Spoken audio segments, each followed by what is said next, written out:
যারা হচ্ছে ফিল্ড পর্যায়ে কাজ করবে, আমরা এই আন্দোলন চলাকালীন সময়ে আমরা একজনের প্রয়োজনে 3 জনের কাজ করব, তবু আমরা গ্রাহক সরবরাহ এবং গ্রাহক সার্ভিস অব্যাহত রাখবো।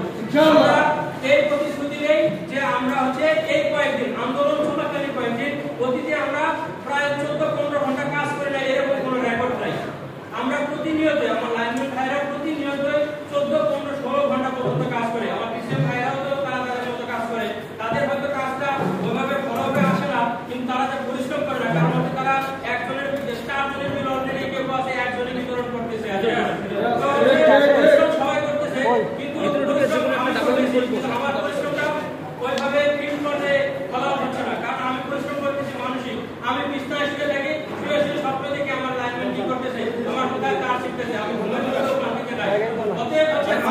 আমার পেরেশানি, আমার টেনশন, আমার চিন্তা হয়তো মাঠ পর্যায়ে প্রভাব হচ্ছে না, কিন্তু যিনি মাঠ পর্যায়ে কাজ করতেছে হয়তো উনি মানে দেখা যাচ্ছে যে মাঠে 16 ঘন্টা থাকে, এই জন্য হয়তো সর্বক্ষণে ওনার কাজটাই সবাই দেখতে পাচ্ছে। কিন্তু পল্লী কার্যক্রমে বাস্তব পক্ষে সবাই হচ্ছে 18 ঘন্টা কাজ করে। আর বাস্তব পক্ষে একজন বিলিং সুপারভাইজার বা বিলিং এজেন্ট উনি কিন্তু যখন অফিস থেকে বাসায় চলে যায়, গেলে যে উনি মানে কাজ থেকে রিলিজ বিষয়টা এমন না, ওনার মাথায় কিন্তু ঘুরপাক করে থাকে যে অমুকের বিলটাকে অ্যাডজাস্ট করতে হবে, কালকে আমাকে এটা করতে হবে, পরশু আর বিল পাঠায় নাই এটা করতে হবে। এই টেনশন নিয়ে আসলে কি এভাবে চাকরি করা যায়?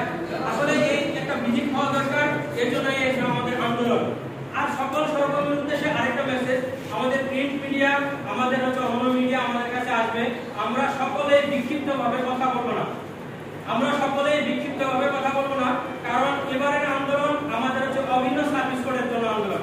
এবারের আন্দোলন সকল চুক্তিভিত্তিক এবং অনিয়মিতদের নিয়মিত করার জন্য আন্দোলন।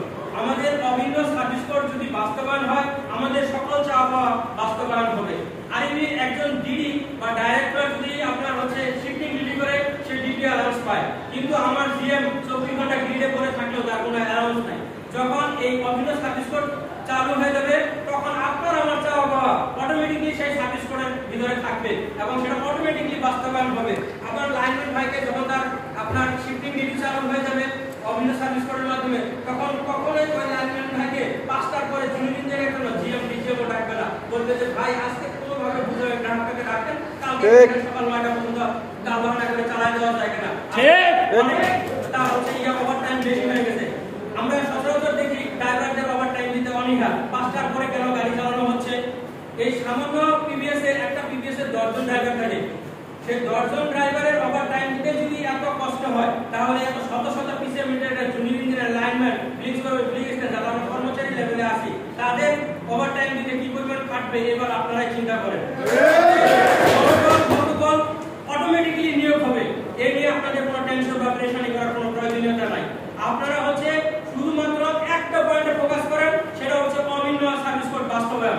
একটা পয়েন্টে ফোকাস করেন, সেটা হচ্ছে সকল অনিয়মিতদের নিয়মিতকরণ। বেশি চাবেন না ভাই, আপনার প্রমোশন আপনার জায়গাতেই আছে, অভিন্ন সার্ভিস কোডে আপনার যথাসময়ে প্রমোশন আছে। অন্য অর্গানাইজেশনের কথা বলি, যেমন নেক্সটতে একজন যদি এক্সটেন্ড ইঞ্জিনিয়ার 4 বছর চাকরি করে বা 5 বছর চাকরি করে, অটোমেটিক্যালি সেই এক্সেল হয়ে যায়। যদি সে এক্সেল না হতে পারে 5 বছর পরে, অটোমেটিক্যালি তার গ্রেড চেঞ্জ হয়ে যায়। যদি তার পোস্ট ফাঁকা না থাকে, সে কিন্তু এক্সটেন্ড ইঞ্জিনিয়ারের দায়িত্ব, রুটিন দায়িত্ব পালন করে এক্সটেন্ড ইঞ্জিনিয়ারের, বা তার হচ্ছে মানে যত বেনিফিট সেটা কিন্তু হচ্ছে আপনার অনুযায়ী চলে, মানে তার গ্রেড অনুযায়ী চলে আর কি। তার গ্রেড অটোমেটিক্যালি চেঞ্জ হয়ে সে কিন্তু 4 বছর বা 5 বছর পরে 6 নম্বর গ্রেডে চলে যায়। আমাদের মতো এরকম হাজারটা গ্রেড তাদের নাই, সরকারি গ্রেড যে গ্রেড সেই গ্রেড। একজন এক্সপিরিয়েন্স থাকে 9 নম্বর গ্রেডে, 4-5 বছর পরে সে অটোমেটিক্যালি পদবি পোস্ট থাকা থাক বা না থাক, সে অটোমেটিক্যালি কিন্তু 6 নম্বর গ্রেডে চলে যায়। যদি দেখা গেল যে যখন এক্সেলেন্ট পোস্ট থাকা হবে, চেয়ার টেবিল থাকা হবে, তখন তাকে প্রমোশন দেওয়া হবে। আমি সম্প্রতি আমার এক ছোট ভাইকে দেখেছি, সে হচ্ছে সার্ভিস ইঞ্জিনিয়ার থেকে এক্সপিরিয়েন্সে, কিন্তু তার গ্রেডের পাশে লেখা 6 নম্বর গ্রেড। তাকে আমি ফোন দিলাম যে ভাই আমার জন্য, সে বলল যে বড় ভাই আমার প্রমোশন তো আরো আগে হওয়ার কথা ছিল, অলরেডি আমার ধাপগুলো চেঞ্জ হয়ে আমি 6 নম্বর গ্রেডে চলে আসছি, মানে সে অলরেডি এসডি গ্রেডে চলে আসছে আর কি।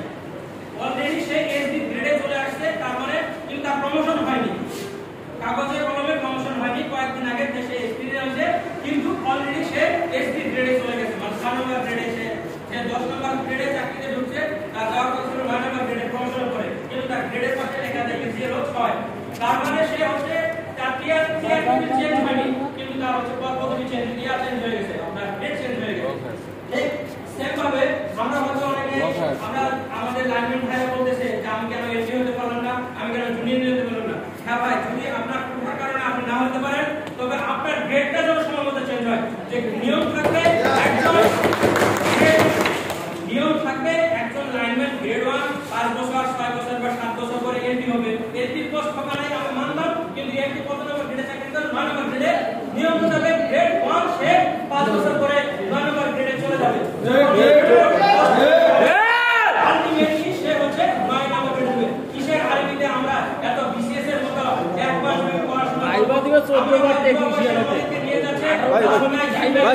পরিশ্রম করে আমরা সেখানে পড়াশোনা করে আমরা হচ্ছে ওখানে পাস করে আসছি, মনে হয় বিশেষ পরীক্ষা দিতে আসছি। আমার বৃদ্ধ হচ্ছে জুনিয়র ইঞ্জিনিয়ার, যাদের লাইন টেকনিশিয়ান ভাইকে প্রমোশন পায় জুনিয়র ইঞ্জিনিয়ার আমাদের সাথে ওরিয়েন্টেশন ট্রেনিং এ গেছে। ভাই তার সারা রাত ঘুমাতে পারে না, আমার মনে দেখছি সে সারা রাত ঘুমাতে পারে না। একই অবস্থা, একই হালাত।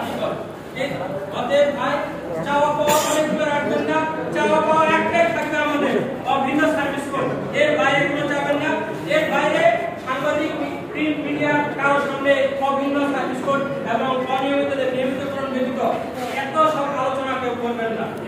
যদি না পারেন ভাই মুখটা তারা মারে রাখবেন, ইনশাল্লাহ মানে কথা বেশি বলার থেকে অল্প বললে ভুল হয় কম আর কি।